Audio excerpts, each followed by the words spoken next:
Hi friend. आज की इस वीडियो में हम सेलुलर रिस्पायरेशन को डिस्कस करेंगे। पिछली वीडियो जो आपको सेलुलर रिस्पायरेशन में ग्लाइकोलिसिस के बारे में डिस्कस किया गया था, थोड़ा सा लेंदी टॉपिक हो गया था। लेंदी टॉपिक का मतलब है कि वो थोड़ा सा वीडियो बहुत ज़्यादा बड़ा हो गया था, तो इसकी वजह से हो सकता है कुछ लोगों को बोरिंग सा लग रहा होगा। तो इसलिए हम इसको थोड़ा सा कंसाइज तरीके से छोटे में करके थोड़ा सा डिस्कस करेंगे। तो उसको आप ज़रूर देख लीजिए। अगर आप अच्छा नोट्स बनाना चाहते हैं तो वहाँ से आप नोट्स अच्छी तरीके से बना सकते हैं। बाकी की जो टॉपिक है उसको यहाँ पर हम डिस्कस कर दे रहे हैं। तो चलिए शुरू करते हैं। सेलुलर रिस्पायरेशन की अगर हम बात करें तो यानी कि ऐसा रिस्पायरेशन जो विद इन द सेल हो, दैट रिस्पायरेशन आज कॉल्ड एज सेलुलर रिस्पायरेशन। तो सेलुलर रिस्पायरेशन मतलब क्या है? इंट्रोडक्शन टू सेलुलर रिस्पायरेशन की अगर हम बात करें तो cellular respiration is a oxidation reduction process. यह ऑक्सीडेशन और रिडक्शन प्रोसेस है अकरिंग इन लिविंग थिंग या लिविंग सेल में देखने को मिलता है। या रिमूवल ऑफ हाइड्रोजन या adding of hydrogen oxidation reduction process को मतलब यही है। तो it breaks down organic food to release ATP energy, यानी कि या ऑर्गेनिक फूड जो होता है उसको ब्रेक डाउन करने के बाद एनर्जी को लेने के लिए इस प्रोसेस के थ्रू हम डिस्कस करते हैं, स्टडी करते हैं। जैसा कि आप जानते हैं कि हमारी बॉडी जो होती है उसको कार्बोहाइड्रेट की सबसे छोटी यूनिट मोनोसैक्राइड जो है उसमें से ग्लूकोज वगैरह की जो होती है उसकी ज़रूरत होती है। तो उसको एक कॉम्प्लेक्स पार्ट को एक सिंपलेस्ट फॉर्म में ब्रेक डाउन करना ही हम सेलुलर ब्रेक डाउन होने के बाद ही हमारी जो सेल्स रहती है उससे एनर्जी को ले सकती है।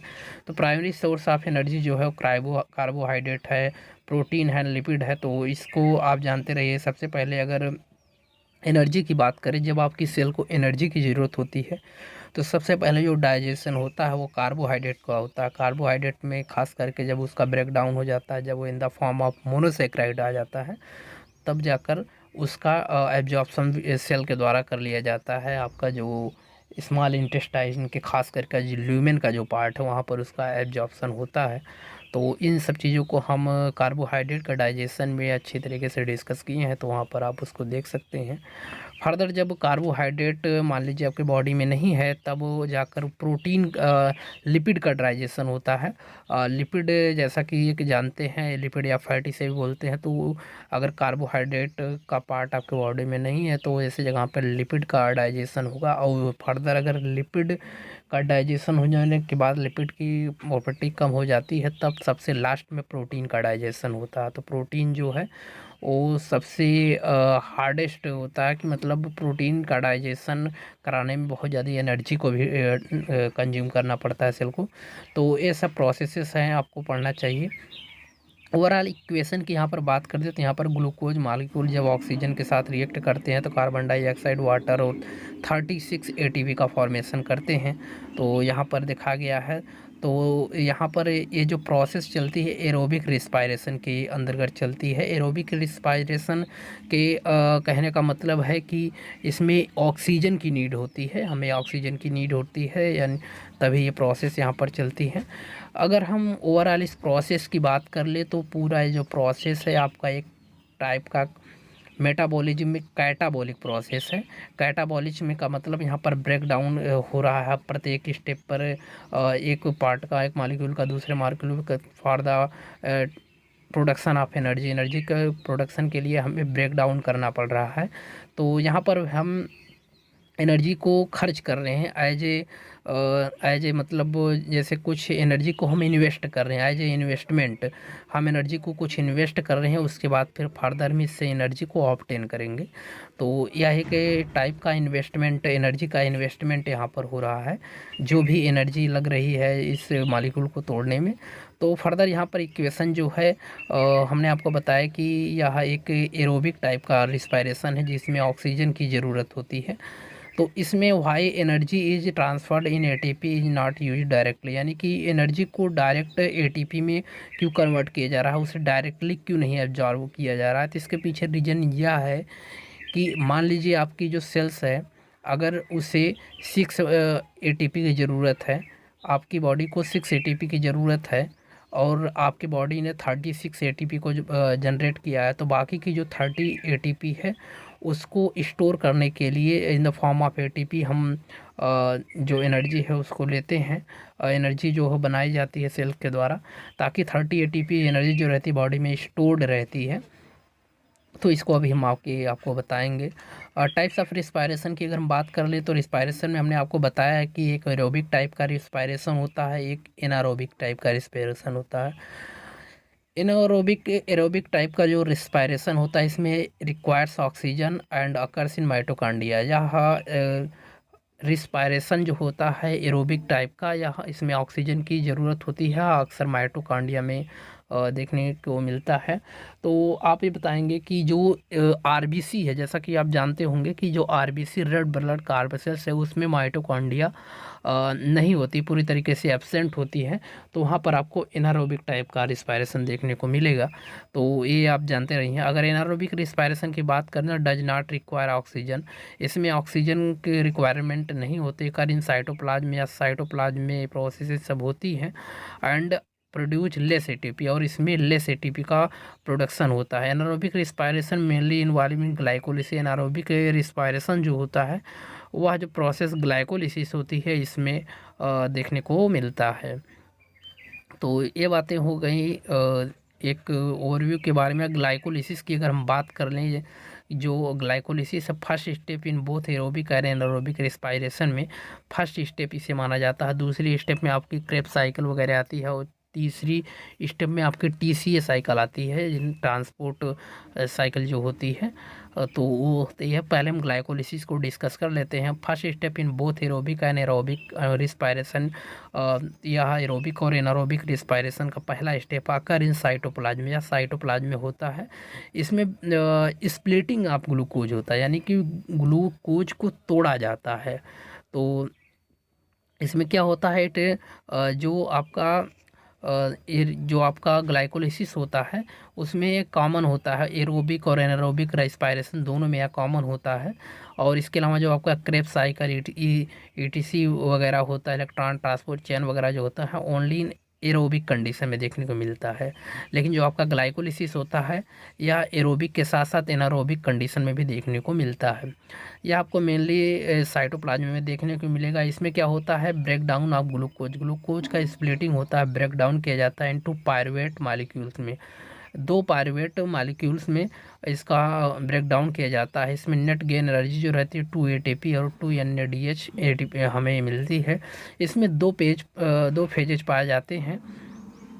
पहला जो था प्रिपरेटरी फेज होता है, या इसे हम लोग इन्वेस्टमेंट फेज भी बोल सकते हैं। जैसा कि हम जानते हैं कि हम एनर्जी को गेन तैयार कर रहे हैं, तो उस एनर्जी को तैयार करने में हमें कुछ एज ए इन्वेस्टमेंट, यानी कि कुछ खर्च के रूप में हमें एनर्जी को पहले लगाना पड़ेगा, तभी जाकर हमें एनर्जी मिल सकती है। तो ये जो प्रिपरेटरी फेज होती है इसमें हम एनर्जी को इन्वेस्टमेंट करते हैं।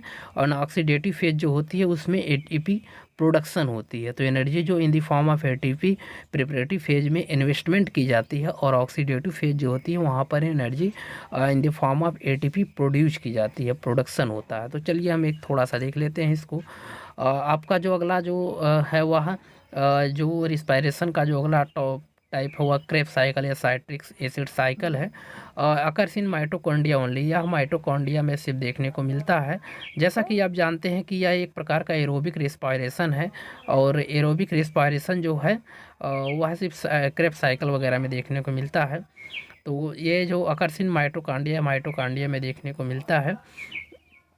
और इसके अलावा और पायरुवेट इसमें कन्वर्ट हो जाता है एसिटाइल को एंजाइम में एंड इंटर इन साइकिल। और पायरुवेट जब फर्दर जब ये ग्लाइकोलिसिस की प्रोसेस हो जाती है, तो अगर यह एरोबिक कंडीशन में प्रोसेस होती है आगे चलकर आकर जो ऑक्सीजन की डिमांड है या ऑक्सीजन की जितनी डिमांड है सेल को, अगर प्रॉपर ऑक्सीजन उसको नहीं मिल पाती तो फिर जो ये प्रोसेस रहती है तो ये स्टॉप हो जाती है। अगर प्रॉपर उसको ऑक्सीजन मिल रही है तो यह प्रोसेस क्रेब्स साइकिल में चलती है।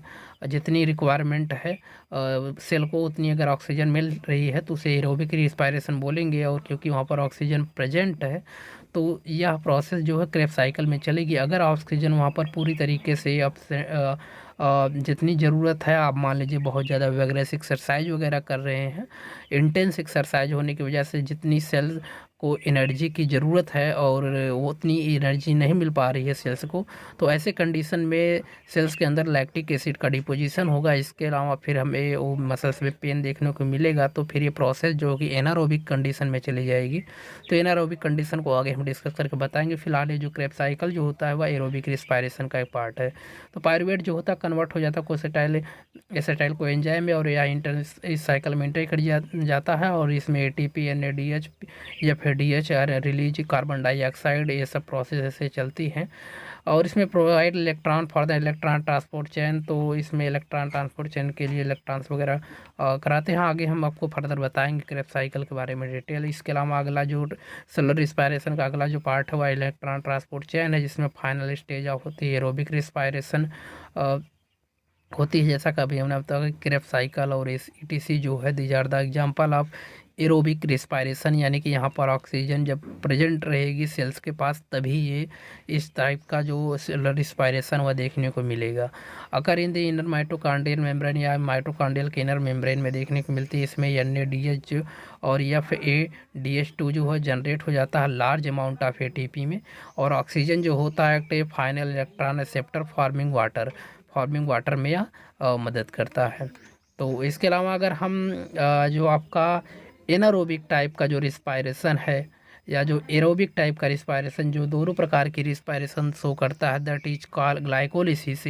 और इस ग्लाइकोलिसिस को ग्लाइको का मतलब होता है ग्लूकोज, और लाइसिस का मतलब ब्रेकडाउन। तो यहाँ पर हम बोल सकते हैं स्प्लिटिंग ऑफ ग्लूकोज, यानी कि ग्लूकोज का यहाँ पर स्प्लिटिंग किया जा रहा है। तो अगर इसकी डेफिनेशन की बात कर लें तो ये आपकी इसका जो डेफिनेशन है glycolysis is the breakdown of glucose. Glycolysis जो है वो ग्लूकोज का ब्रेकडाउन किया जाता है for the production of energy.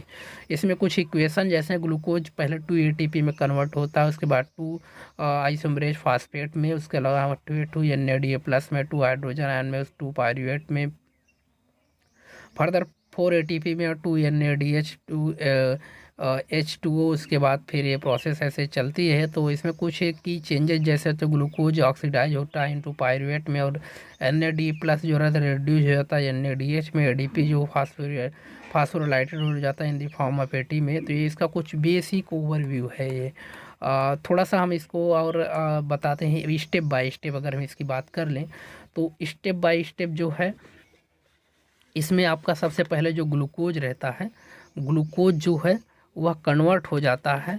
Glucose जो कन्वर्ट होता है with the help of enzyme hexokinase is converted into glucose 6 phosphate. जो आपका ग्लूकोज है वह हेक्सोकाइनेज एंजाइम के थ्रू ग्लूकोज 6 फॉस्फेट में कन्वर्ट हो जाता है, और इसमें फास्फोराइलेशन की प्रोसेस देखने को मिलती है। और इसमें क्या होता है कि ये जो ग्लूकोज रहता है वह एंजाइम जो है वह हेक्सोकाइनेज के थ्रू और वह कन्वर्ट हो जाता है ग्लूकोज 6 फॉस्फेट में। एडिशन ऑफ फास्फोरिल यानी कि PO3 इसमें ऐड होता है। इसके अलावा दूसरी स्टेप में क्या होता है, दूसरे स्टेप में होता है जो ग्लूकोज 6 फॉस्फेट है वो फास्फोहेक्सोज आइसोमेरेज एंजाइम के थ्रू या कन्वर्ट हो जाता है फ्रक्टोज 6 फॉस्फेट में। फ्रक्टोज 6 फॉस्फेट जो हो आइसोमर है इन दोनों का, ग्लूकोज 6 फॉस्फेट का। और आइसोमर का मतलब होता है same, having same formula, but structure इसका जो रहता है थोड़ा सा डिफरेंट रहता है। आइसोमर का मतलब यही होता है। और इसके अलावा अंदर इसमें फर्दर इसके अंडर गोज इसमें फर्दर रिएक्शन होती हैं, जैसे फ्रक्टोज 6 फॉस्फेट जो रहता है फ्रक्टोकाइनेज एंजाइम की वजह से फ्रक्टोज 1,6 बाई फास्फेट में कन्वर्ट हो जाता है। और फिर यह जो रहता है फर्दर फ्रक्टोज 1,6 बाई फास्फेट जो रहता है एल्डोलोज की वजह से ग्लिसरल्डिहाइड 3 फॉस्फेट और डाई हाइड्रोक्सी एसीटोन फॉस्फेट में कन्वर्ट होता है। फास्फोट्रायोज आइसोमर यहाँ पर देखने को मिलते हैं। और इसके अलावा ये जो प्रोसेस है ऐसे आगे चलती है। तो ये चीज़ें हो गई, ये कुछ एडिशनल पॉइंट है जो कि आपको हम बता रहे हैं कि किस तरीके से जो वो ग्लूकोज है या फिर जो आपका ग्लाइकोलिसिस की प्रोसेस जो है किस तरीके से हो रही है और ग्लूकोज का ब्रेकडाउन किस तरीके से हो रहा है। तो फ्रक्टोज जो है यहाँ पर 1,6 बाईफॉस्फेट में कन्वर्ट हो जाता है। इसके अलावा ये जो है फिर फर्दर इसमें जो ग्लिसरल्डिहाइड 3 फॉस्फेट या फिर डाई हाइड्रोक्सी एसीटोन जो है इसमें फर्दर रिएक्शन होती है, तो यह जो रहता है 2 ग्लिसरल्डिहाइड 3 फॉस्फेट में कन्वर्ट हो जाता है और इसमें 2 आइसोमेरेज फॉस्फेट और NADA+ और उसके बाद फिर ये इसमें ग्लाइसरल्डिहाइड 3 फॉस्फेट डिहाइड्रोजिनेज की वजह से एंजाइम की वजह से 1,3 बाई फास्फोग्लिसरेट में कन्वर्ट होता है। इसमें ऑक्सीडेशन और फास्फोराइलेशन की प्रोसेस देखने को मिलती है और इसके बाद फिर यह 1,3 बाई फास्फोग्लिसरेट जो रहता है फास्फोग्लिसरेट काइनेज की वजह से या 2,3 फास्फोग्लिसरेट में कन्वर्ट हो जाता है और इसके अलावा या 3 फास्फोग्लिसरेट जो है फास्फोग्लिसरेट म्यूटेज एंजाइम की वजह से 2 फास्फोग्लिसरेट में कन्वर्ट हो जाता है और फर्दर इसमें रिएक्शंस होती हैं तो 2 फास्फोग्लिसरेट जो रहता है एनेलोज की वजह से Mg2+ की वजह से फास्फोफिनोलोपाइरुवेट में कन्वर्ट हो जाता है और ये पाइरुवेट में कन्वर्ट होता है तो पाइरुवेट से फिर फास्फोफिनोलोपाइरुवेट जो रहता है वो टोटली पाइरुवेट में कन्वर्ट हो जाता है। तो यहाँ पर होता क्या है, जब यह पूरी तरीके से फास्फोफिनोलोपाइरुवेट में जब कन्वर्ट हो जाता है तो अगर ऑक्सीजन रहती है, अगर ऑक्सीजन अवेलेबल रहती है तो यह प्रोसेस जो रहती है माइटोकॉन्ड्रिया में चला जाते हैं with the help of aerobic respiration.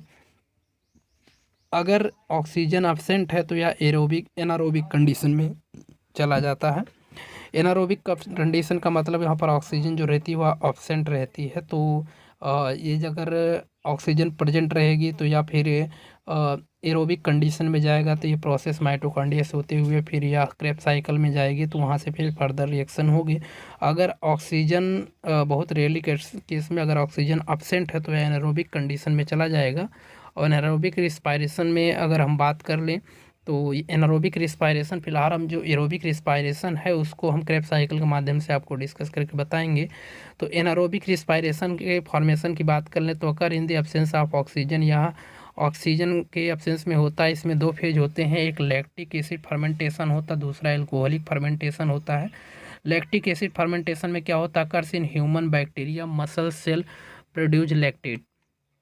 देखिए जो लैक्टिक एसिड फर्मेंटेशन होता है मान लीजिए ह्यूमन्स वगैरह में कैसे होता है, जैसे अगर मान लीजिए आप बहुत ज़्यादा इंटेंस एक्सरसाइज कर रहे हैं तो जितनी ऑक्सीजन ज़रूरत होती है सेल्स को उतनी ऑक्सीजन उस सेल्स को नहीं मिल पाती। ऐसे केस में क्या होता है, वहाँ पर लैक्टिक एसिड का डिपोजिशन होने स्टार्ट होता है और हमें थकान और दर्द पेन महसूस होने लगती है। तो यह जो है लैक्टिक एसिड फर्मेंटेशन में ह्यूमन में मसल सेल में देखने को मिलता है। इसके अलावा बैक्टीरिया जो होते हैं उसमें योगेट का फॉर्मेशन ये करते हैं, उनका एक पार्ट होता है। और इसके अलावा यह जो होते हैं या 2 ATP मॉलिक्यूल ओनली सिर्फ ये प्रोड्यूस करते हैं। और इसके अलावा जो एल्कोहलिक यानी कि लैक्टिक एसिड फर्मेंटेशन में पहले जो ग्लूकोज रहता है वह 2 मॉलिक्यूल ऑफ ATP को जैसे पाइरुवेट में जब कन्वर्ट हो जाता है तो इसे लैक्टेट में कन्वर्ट होने के लिए यह ब्लड से होते हुए लीवर में जाता है तो वहाँ पर लैक्टेट का फॉर्मेशन होता है। अगला जो यहाँ पर एल्कोहलिक फर्मेंटेशन जो occurs in east produce ethanol and carbon dioxide. तो ग्लूकोज जो रहता है इसमें पाइरुवेट में कन्वर्ट होने के बाद एसिटल्डिहाइड और एथेनॉल में कन्वर्ट हो जाता है और इसमें जो कार्बन डाइऑक्साइड रहता है वह जो ब्रेड वगैरह रहते हैं उसमें स्वेलिन का कार्य करता है। तो ये एल्कोहलिक फर्मेंटेशन का एग्जाम्पल है। जैसे जो वाइन वगैरह बनाई जाती हैं, शराब वगैरह जो बनाई जाती है उसमें इस एल्कोहलिक फर्मेंटेशन का यूज किया जाता है और ये प्रोसेस इसमें आगे चलती है। अगर हम ग्लूकोज की बात कर लें तो ग्लूकोज जब 2 पाइरुवेट में कन्वर्ट होता है with the help of process glycolysis 2 NADA+ and 2 NADS के, तो so more NADS need to continue glycolysis. तो इसमें बहुत ज़्यादा NADA+ की ज़रूरत होती है ग्लाइकोलिसिस की प्रोसेस करने के लिए। तो ये 2 पाइरुवेट जो रहता है वह लैक्टेट में कन्वर्ट होता है NADA+ रीजनरेशन में और रीयूज्ड इन ग्लाइकोलिसिस। तो यह जो प्रोसेस रहती है फिर इसमें फिर से यह लैक्टेट जब जाता है तो फिर फर्दर इसमें सेल्स जो रहती है उसको ऑक्सीजन मिल जाता है और फिर फर्दर ये प्रक्रिया ऐसे आगे चलती रहती है। उसको फिर जब एक्सरसाइज वगैरह करते हैं तो अगर सेल्स को प्रॉपर ऑक्सीजन मिल गया तो यह एरोबिक रिस्पायरेशन में चला जाएगा। अगर प्रॉपर ऑक्सीजन नहीं मिला तो यह फिर एनारोबिक कंडीशन में चला जाएगा। तो ऐसे प्रोसेस चलती रहती है। तो ओवरऑल ये बातें हो गई रिस्पायरेशन की, सेलुलर रिस्पायरेशन की, जिसमें हम मेनली आपको ग्लाइकोलिसिस के एक छोटे से पार्ट में करके इसको डिस्कस किया। सेलुलर रिस्पायरेशन जो है एसेंशियल है फॉर एटीपी प्रोडक्शन के लिए। Aerobic respiration is more efficient than aerobic respiration. Aerobic respiration जो अधिक इफिशियंट है, वह एनारोबिक रिस्पायरेशन ग्लाइकोलिसिस जो होती है वो सभी सेल में पाई जाती है। इसके अलावा क्रेब्स साइकिल, ETCA साइकिल जो होती है वो अक्सर माइटोकॉन्ड्रिया में देखने को मिलती है। यानी कि यह एनारोबिक जो क्रेब्स साइकिल और ETCA साइकिल होती है या सिर्फ एरोबिक कंडीशन में आपको मिलेगी। ग्लाइकोलिसिस जो होगी वह एरोबिक और एनारोबिक दोनों में मिलेगी। फर्मेंटेशन जो अलाउ करता है एटीपी प्रोडक्शन में without oxygen but yield less energy, लेकिन इसमें एनर्जी जो रहती है बहुत ज़्यादा लेस रहती है। एक छोटी सी वीडियोज में हम ज़्यादातर चीज़ें आपको समझाने में सक्षम हुए होंगे। अगर वीडियोज कुछ इन्फॉर्मेटिव आपको कुछ जानकारी इससे मिलती है तो आप वीडियोज को लाइक ज़रूर करें, दोस्तों के साथ शेयर करना ना भूलें।